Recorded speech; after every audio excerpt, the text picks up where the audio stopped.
Bonjour, nous allons attaquer le niveau 2 de la lecture du grand tableau avec le jeu du petit Lenormand. Nous avons réinstallé sur notre planche des maisons les cartes. Vous pouvez remarquer que certaines maisons sont stabilotées. Elles correspondent aux cartes maîtresses. De faire ceci vous permettra de repérer immédiatement quelles sont vos cartes maîtresses et où elles sont placées. Sachez que, par exemple, la carte du cœur, ou en l'occurrence ici vous trouvez la tour, voudra dire qu'il y a quelque chose d'important qui se trouve à cet emplacement. Aussi important que la carte du cœur qui se trouve dans la maison du trèfle. Vous avez ensuite des cartes qui sont avant, après. Le vaisseau, le nuage, la faux, le cavalier, le mont, le cercueil. Quelques-uns peuvent dire aussi la cigogne, mais celle-ci ne fait pas l'unanimité en tant que carte avant et après. Pour le vaisseau, tout ce qui doit arriver se trouvera à sa droite. Son départ est à la gauche. Donc, en l'occurrence ici, il va arriver certains problèmes qui seront passagers. Pour les nuages, identique, côté gauche, côté problème.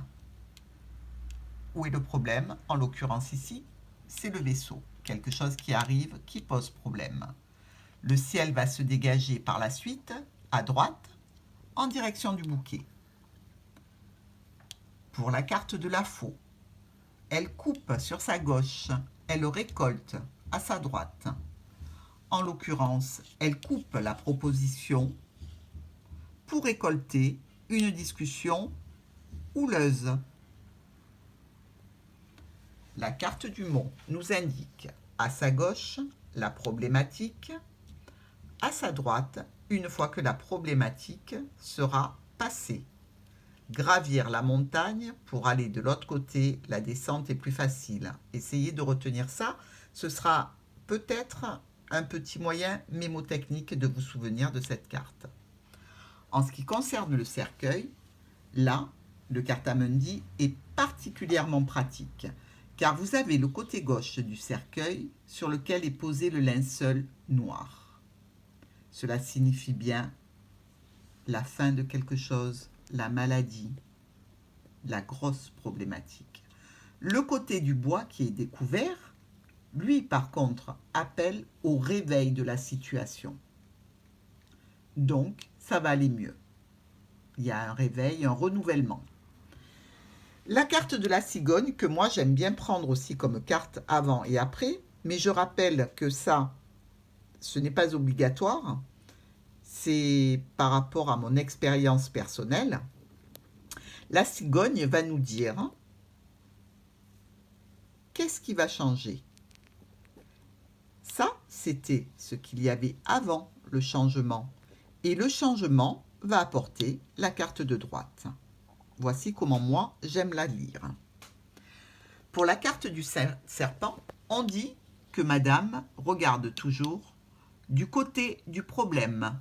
En l'occurrence, elle regarde la tour. Voilà pour ce qui est des cartes avant et après. Pour l'instant, je ne vois pas d'autres choses à vous montrer. Et pour les interprétations des cartes, elles viendront un petit peu plus tard. Si jamais vous avez une quelconque suggestion à faire, un domaine que vous aimeriez approfondir, n'hésitez pas à me laisser un message dans les commentaires. Bonne soirée!